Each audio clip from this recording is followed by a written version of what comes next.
(9월 16일) 오늘의 말씀은 열왕기상 7장 1절에서 12절입니다.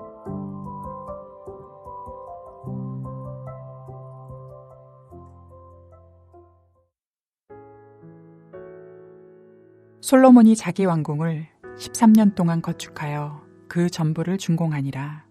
그가 레바논 나무로 왕궁을 지었으니 길이가 100규빗이요 너비가 50규빗이요 높이가 30규빗이라.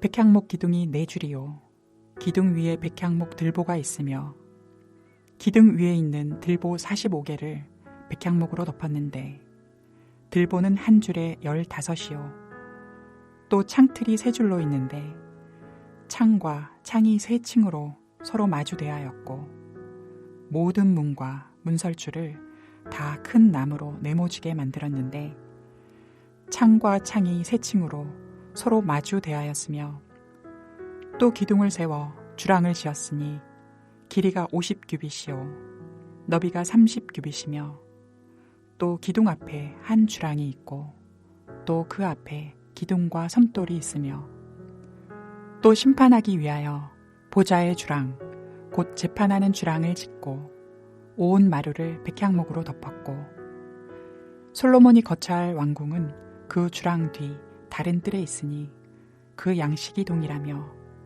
솔로몬이 또 그가 장가든 바로의 딸을 위하여 집을 지었는데 이 주랑과 같더라. 이 집들은 안팎을 모두 귀하고 다듬은 돌로 지었으니 크기대로 톱으로 켠 것이라. 그 초석에서 처마까지와 외면에서 큰 뜰에 이르기까지 다 그러하니 그 초석은 귀하고 큰 돌 곧 10규빗 되는 돌과 8규빗 되는 돌이라. 그 위에는 크기대로 다듬은 귀한 돌도 있고 백향목도 있으며 또 큰 뜰 주위에는 다듬은 돌 3켜와 백향목 두꺼운 판자 1켜를 놓았으니 마치 여호와의 성전 안뜰과 주랑에 놓은 것 같더라. 만나서 반갑습니다. 토요일에도 변함없이 하나님의 말씀 앞에 나오신 여러분을 환영하고 축복합니다. 우리는 지금 열왕기상을 묵상하고 있습니다. 열왕기상이 기록되고 처음 읽은 사람, 첫 독자는 누구였을까요? 당연히 이스라엘 백성이었을 것입니다. 그런데 그 이스라엘 백성은 어느 시대의 이스라엘 백성이었을까요? 열왕기상하는 원래 열왕기 한 권으로 기록되었는데 내용이 너무 길어서 2권으로 나눈 것입니다. 이 열왕기상하, 즉 열왕기에 기록된 가장 마지막 사건은 여호야긴의 석방으로서 이 사건은 주전 561년에 일어났습니다. 남유다가 주전 586년에 멸망했으니까 이 여호야긴의 석방 사건은 그 유다의 멸망보다 25년이 더 지난 후의 사건인 것입니다. 이로 미루어 볼 때 열왕기는 최소 여호야긴의 석방이 있었던 주전 561년부터 포로로 끌려간 이스라엘 백성이 예루살렘으로 귀환하기 전인 주전 538년 이 사이에 쓰여진 것으로 보이고, 그렇게 추정할 때 열왕기상의 첫 독자는 바로 바벨론의 포로로 끌려간 이스라엘 백성들입니다. 그렇다면 바벨론의 포로로 끌려간 이스라엘 백성들이 바벨론에서 가장 많이 던졌던 질문은 무엇이었을까요? 우리가 생각을 해본다면 왜 선택된 하나님의 백성인 우리가 망했는가? 도대체 우리가 망한 이유는 무엇이었는가 였을 것입니다.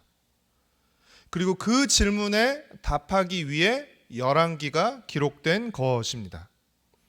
포로로 끌려간 이스라엘 백성들이 열왕기 앞부분에서 읽게 되는 이야기는 가장 영광스러웠던 시절의 옛날 이야기입니다. 열왕기상 3장과 4장을 보면 하나님이 솔로몬에게 주신 지혜로 솔로몬이 나라를 지혜롭게 통치함으로 나라가 부강해지고 모든 백성이 풍요롭고 평화를 누리는 모습이 기록됩니다. 이 대목을 읽는 열왕기의 첫 독자들, 바벨론의 포로로 끌려와 있는 이스라엘 백성들의 심정은 어땠을까요? 그때는, 과거 이때는 이렇게 풍요롭고 평화로웠는데 어째서 오늘 우리는 이 모양 이 꼴인가? 라고 슬퍼하며 그들은 씁쓸해했을 것입니다. 지금까지 우리가 묵상했던 열왕기상의 이 앞부분은 이스라엘 백성들이 망한 이유, 포로로 끌려온 이유가 이거다라고 확실하게 말해주진 않지만 언뜻 그 이유를 우리에게 비춰주고 있는데, 그 중에서 두 군데 말씀을 살펴보겠습니다. 먼저 열왕기상 3장 14절 말씀입니다. 내가 만일 내 아버지 다윗이 행함같이 내 길로 행하며 내 법도와 명령을 지키면 내가 또 내 날을 길게 하리라. 6장 12절과 13절 말씀입니다.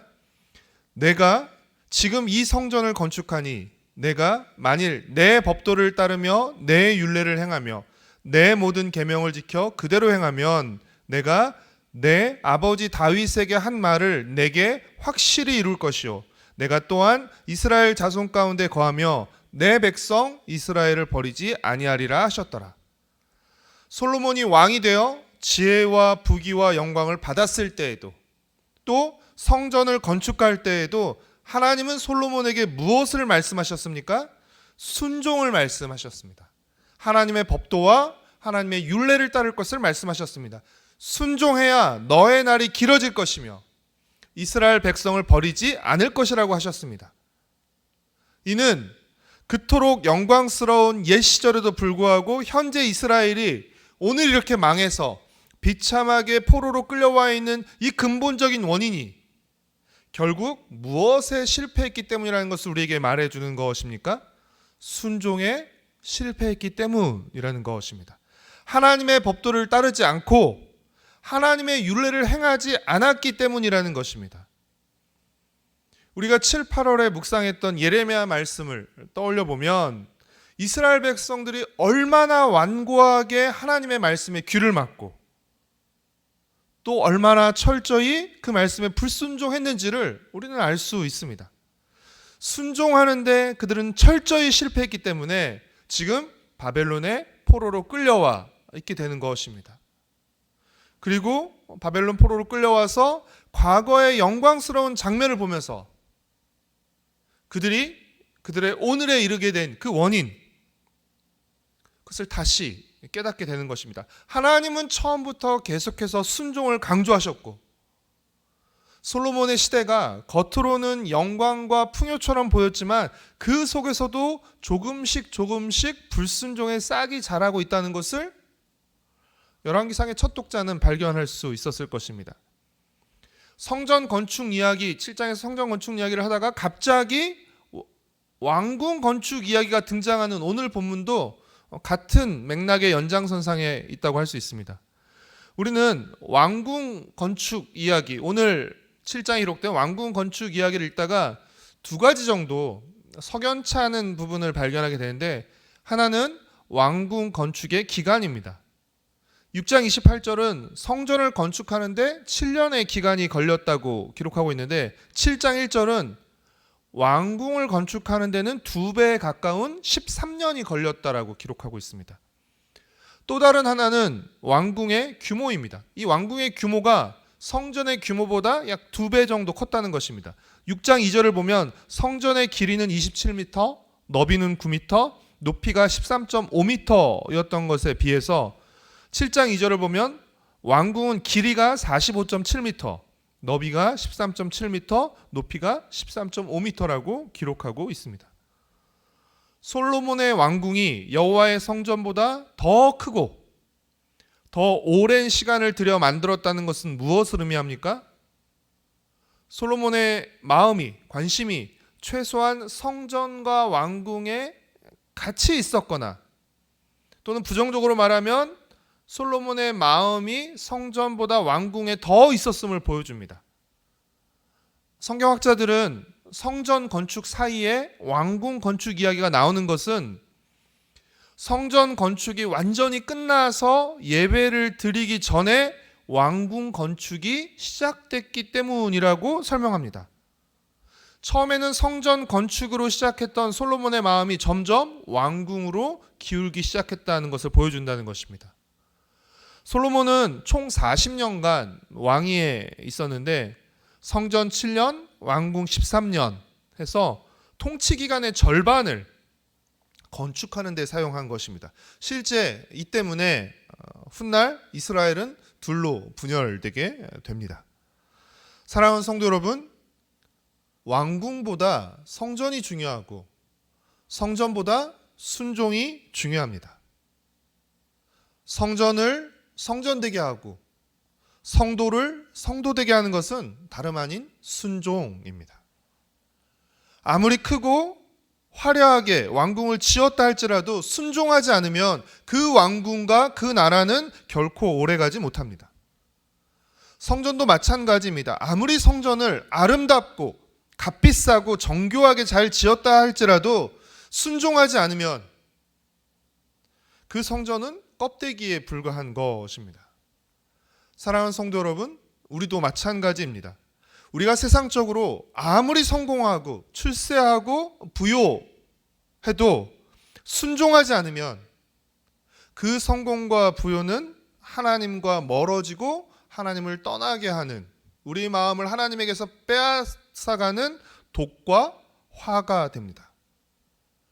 우리가 아무리 예배를 많이 드리고 종교적인 행동을 많이 한다 할지라도 순종하지 않으면 그 예배와 종교 행위는 단순한 종교 의식과 위선에 불과하게 되는 것입니다. 하나님의 백성에게 가장 중요한 것은 왕이신 하나님께 대한 순종입니다. 순종이 가장 중요합니다. 그렇기에 순종의 실패는 모든 것의 실패를 가져오게 되는 것입니다. 순종해야 하나님의 복과 하나님의 영광을 계속 누릴 수 있습니다. 하나님의 말씀에 순종함으로써 성전인 우리 자신을 아름답게 정결하게 잘 지어가며 우리 안에 계신 하나님을 높이고 드러내며 살아가기를 축복하고 소망합니다. 기도하겠습니다. 사랑하는 주님, 날마다 말씀을 통해서 우리를 돌아보게 하시고 또 하나님을 바라보게 하셔서 주님 참으로 감사드립니다. 하나님, 성전을 짓는 좋은 마음으로 좋은 일로 시작했지만 조금씩 솔로몬의 마음이 자신의 왕궁으로 향하고 빼앗기게 되는 모습들을 보게 됩니다. 혹시 우리도 하나님의 이름으로 축복과 성공을 말하지만 그 속에서 우리의 마음이 하나님의 나라가 아닌 우리의 왕국과 또 우리 자신을 향하는 것으로 우리의 마음이 점점 빼앗겨가고 있다면 하나님 돌이킬 수 있게 허락하여 주시옵소서. 순종의 실패가 결국 모든 것의 실패를 가져온다는 사실을 하나님 우리에게 주시는 값진 교훈으로 여기게 하시고 우리 마음 깊이 새겨서 날마다 주의 말씀에 귀를 기울이며 그 말씀을 따라 순종하며 하루하루 그렇게 복된 삶을 살아가게 하시고 또 순종을 통해 성전으로서 또 성도로서 우리 자신을 잘 지어가고 세워져 갈 수 있도록 주님 은혜를 베풀어 주시옵소서. 사랑하는 주님, 내일은 우리 공동체가 함께 모여 예배드리는 복된 주일입니다. 한 사람 한 사람인 성전이 함께 교회로 모여서 함께 주님을 예배할 때 주님 우리의 찬양과 또 우리 예배를 받아 주시옵시고 또 우리에게 말씀하여 주시고 은혜를 베풀어 주셔서 다시금 주의 영광을 사모하고 주의 영광으로 충만해지는 시간 될 수 있도록 은혜를 베풀어 주시옵소서.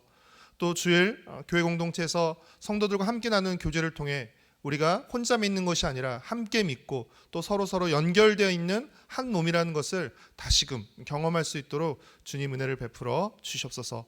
더욱 주의 말씀에 귀를 기울이게 하시고 사랑하게 하시고 이 말씀에 순종함으로 우리 자신을 더 멋진 하나님의 사람으로 세워갈 수 있도록 주님 은혜를 베풀어 주시옵소서.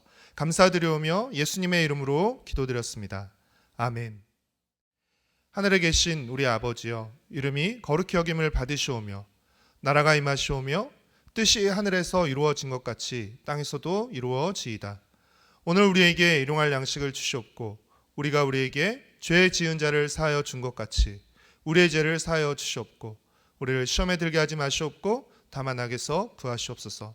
나라와 권세와 영광이 아버지께 영원히 있사옵나이다. 아멘.